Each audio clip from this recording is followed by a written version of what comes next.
안녕하세요. 오늘은 아이가 머리 아프다고 할 때 보호자께서 꼭 알아두시면 좋은 내용을 함께 살펴보겠습니다. 많은 경우 소아의 두통 대부분은 양성인 경우가 많습니다. 다만 드물게 꼭 빨리 진료가 필요한 위험 신호가 있어서 그것을 먼저 가려내는 것이 가장 중요합니다. 아이의 두통은 이 네 가지 질문을 순서대로 따라가면 어렵지 않게 정리하실 수 있습니다. 첫째, 위험한 두통인가요? 가장 먼저 위험 신호부터 확인합니다. 둘째, 어떤 두통인가요?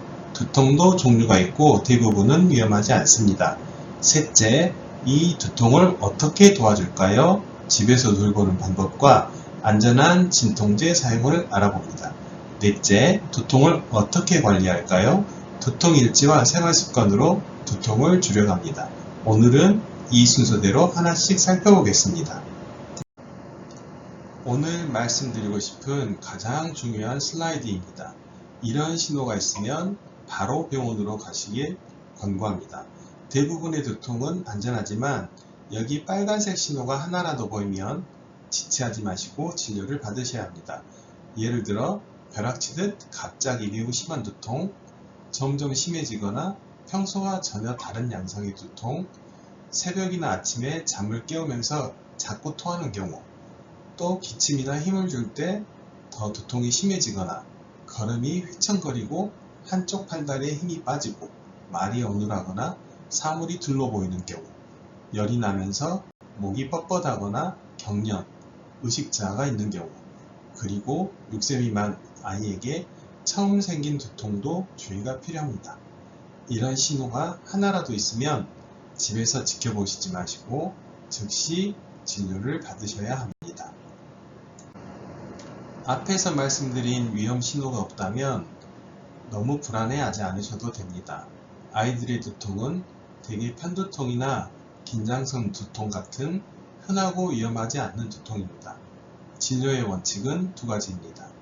먼저 위험한 두통을 가려내 꼭 필요한 경우에만 검사나 큰 병원 의뢰를 하고, 흔한 두통은 정확히 진단해서 불필요한 검사와 약은 줄이고 생활 습관과 두통 일지로 관리하는 것입니다. 아이들의 흔한 두통은 크게 세 가지로 나눌 수 있습니다. 편두통은 발작적으로 욱신욱신 아프고 움직이면 더 심해지고 토하거나 빛, 소리를 싫어하고 자근하시면 나아지는 경우가 많습니다. 가족 중에도 편두통이 흔합니다. 긴장성 두통은 머리를 조이거나 누르는 느낌으로 보통 양쪽이 아프고 토하지 않으며 일상생활은 대체로 가능합니다. 마지막으로 약물 과용 두통은 진통제를 너무 자주 써서 오히려 두통이 더 잦아진 상태로 약을 더 쓰는 것이 아니라 줄이는 관리가 필요합니다. 앞에서 말씀드린 양성 두통인 경우에 집에서 도와주실 수 있는 방법입니다. 먼저 불을 끄거나 어둡게 하고 조용한 곳에서 쉬게 해주세요. 가능하면 잠을 재우는 것이 좋은데 한숨 자고 나면 두통이 가라앉는 경우가 많습니다. 물을 충분히 마시게 하고 특히 토하거나 잘 못 먹을 때는 수분 보충에 더 신경을 써주세요. 진통제는 아플 때 일찍 정해진 용량으로 쓰는 것이 핵심입니다. 흔히 쓰는 약은 아세타미노펜과 이부프로펜인데 정확한 용량은 아이의 체중과 나이마다 다르기 때문에 반드시 진료 때 확인하시기 바랍니다. 진통제에 관해서 꼭 기억하실 점입니다. 약이 부족해서가 아니라 약을 너무 자주 쓰면 오히려 두통이 더 잦아질 수 있다고 말씀드렸습니다. 이것을 약물 과용 두통이라고 합니다. 그래서 진통제는 한 달에 너무 여러 날, 대략 절반 이상은 쓰지 않는 것이 좋습니다. 거의 매일 또는 이틀에 한 번씩 약을 복용하고 있다면 주의가 필요한 신호입니다. 약을 줄이기 어렵거나 매일 두통이 이어진다면 혼자 조절하려 하지 마시고 꼭 진료를 받으셔야 합니다.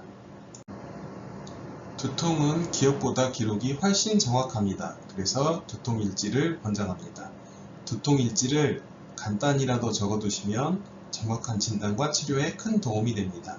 언제 며칠이나 아팠는지, 얼마나 아팠고 얼마나 오래 갔는지, 토함이나 빗, 소리 민감 같은 동반 증상, 무슨 약을 언제 얼마나 썼고 효과는 어땠는지, 결석이나 활동에 준 영향, 그리고 잠이나 식사, 스트레스, 카페인, 화면 시간 같은 생활 요인을 적어주세요. 아래 예시처럼 한 줄로 짧게 적으셔도 충분하니 부담 갖지 마시고 적어보시면 도움이 됩니다. 생활습관 교정으로도 두통이 눈에 띄게 줄 수 있습니다. 수면은 취침, 기상시간을 규칙적으로 하고 주말 늦잠을 줄이고 자기 전에 화면을 줄여주세요. 아침을 거르지 않고 물을 자주 마시게 하고 오래 보는 화면과 카페인 음료는 주의해주세요. 학교, 가정, 친구 관계에서 스트레스가 없는지 살피고 힘들어하면 상담을 권하시면 좋습니다. 오래 숙인 자세를 줄이고 스트레칭을 자주 하고 무리한 운동보다는 꾸준한 신체 활동이 두통 감소에 도움이 됩니다. 언제 다시 병원에 와야 하나요? 언제 다시 병원에 오셔야 하는지입니다. 앞에서 본 빨간 위험 신호가 보이면 즉시 진료를 받으러 오셔야 합니다. 그 외에도 치료해도 자꾸 심해지거나 반복될 때, 두통 때문에 일상생활이 힘들 때, 진단이 애매하거나 이전과 다른 양상의 두통일 때는 진료가 필요합니다. 또 두통이 한 달에 4회 이상 또는 주 1회 이상으로 너무 자주 생기면 예방치료를 상의하는 것이 좋습니다. 오늘 내용은 크게 4가지로 말씀드렸습니다. 첫째, 위험 신호부터 확인해 주세요. 빨간 신호가 보이면 망설이시지 마시고 바로 병원 진료를 받으셔야 합니다. 둘째, 두통에도 종류가 있고 대부분은 위험하지 않는 양성입니다. 셋째, 약은 일찍 정해진 용량으로 너무 자주는 쓰지 않습니다. 넷째, 두통 일지와 생활습관 관리가 치료의 절반입니다. 궁금한 점은 언제든 진료 때 편하게 말씀해 주시면 좋겠습니다. 감사합니다.